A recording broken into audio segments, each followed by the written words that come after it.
Episode 4 of Star Trek Picard has been released, and finally, Jean-Luc and the crew have traveled to their first stop on this grand adventure. This episode was filled with Easter eggs, so here are some details you might have missed from Picard Episode 4, Absolute Candor. Hey everyone, my name is Commander Brie, and welcome to Trek Central.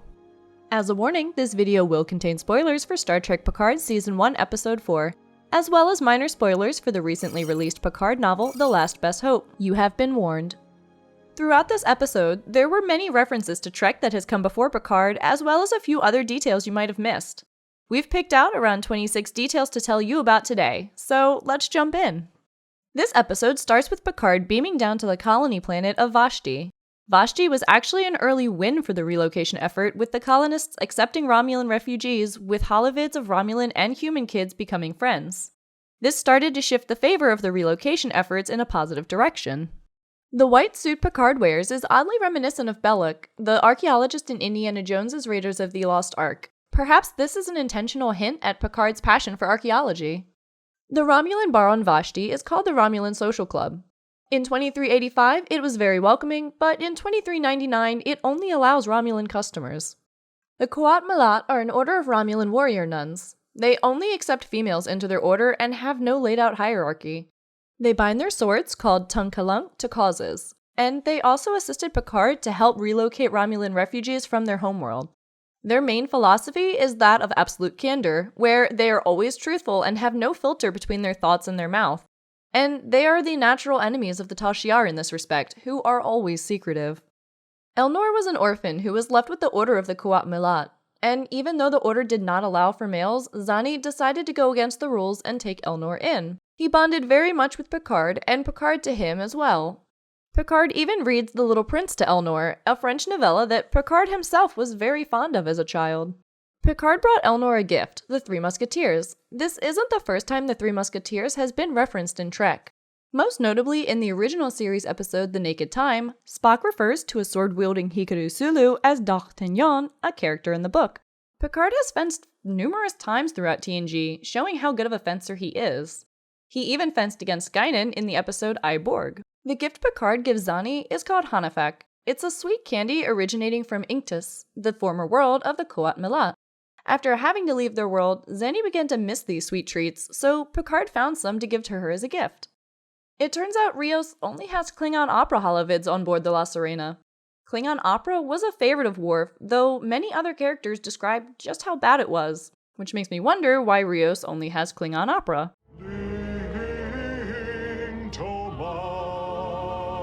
Picard customizes the holodeck to look like his study back home in France. This is a cool little detail and also helps to keep set pieces. We get the emergency hospitality hologram, who has an interesting accent and no sense of personal space. I wonder just how many emergency holograms we might meet by the end of Season 1.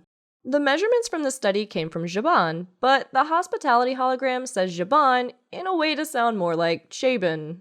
Michael Chabon is a showrunner for Star Trek Picard and a writer on the episode. The Kiris sector is said to be under the jurisdiction of the Fenris Rangers, but due to a lack of resources, they couldn't hold on to it. The Fenris Rangers are an independent group of peacekeepers who try to maintain a semblance of law and order on both sides of the former neutral zone. We learn that Vashti has become a hotbed for the Romulan rebirth movement. This sounds extremely interesting, and I wonder if it'll play out later in the series. We see what we presume to be the symbol of the movement on the arms of many Romulans. The petty warlord, Candor, has somehow managed to get himself a 23rd century bird of prey. This style of bird of prey was seen in the original series. I'm sure after the collapse of the Romulan Empire, it probably wouldn't be too hard for people to steal such ships. During the Romulan relocation mission, Raffi tells Jean-Luc one impossible thing at a time, when they deal with each issue as it presents itself.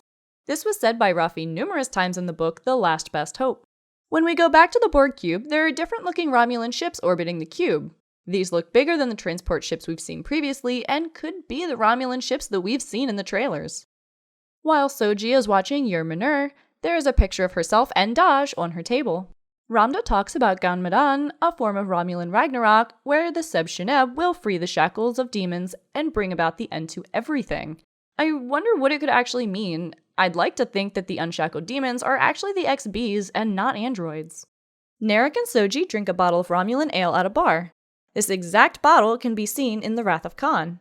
Romulan ale is illegal within the Federation and is also highly alcoholic.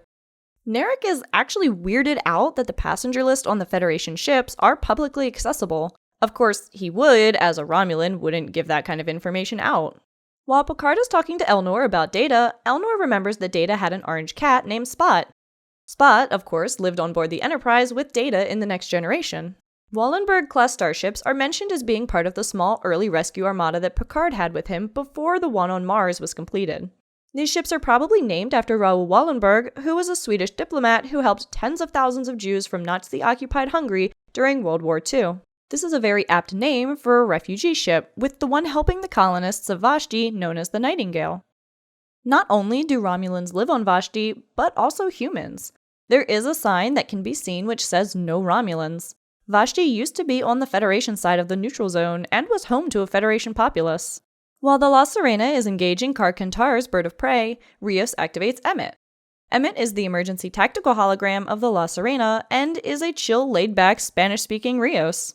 What's cool to note is that the name of Emmett is probably just a shortened version of Emergency Tactical. And finally, this episode reintroduces us to Seven of Nine. Since we last saw her, Seven has joined the Fenris Rangers to help people out of the former neutral zone. This is actually the first time that Seven and Picard have met, so next episode we will be seeing their first interactions together. And those are all the details we've picked out in Star Trek Picard Episode 4, Absolute Candor. If you found something that we didn't, let us know in the comments section below. We're back with brand new Star Trek Picard content all week, so stay tuned for more. If you're looking for a discussion around Picard Episode 4, tune in to Trek Central Live on Sundays at 9 p.m. GMT right here. If you like this video and you want to keep up to date with all things Star Trek news, lore, and more, then make sure to subscribe to Trek Central here on YouTube. You can also follow us on social media for daily updates, as well as visit our website for weekly articles. We also have our community Discord server, so come join the party to talk about the all-new Trek we're getting. For now, I've been Commander Brie, and thank you for watching Trek Central. I hope you enjoyed the series, and I'll of course see you very soon.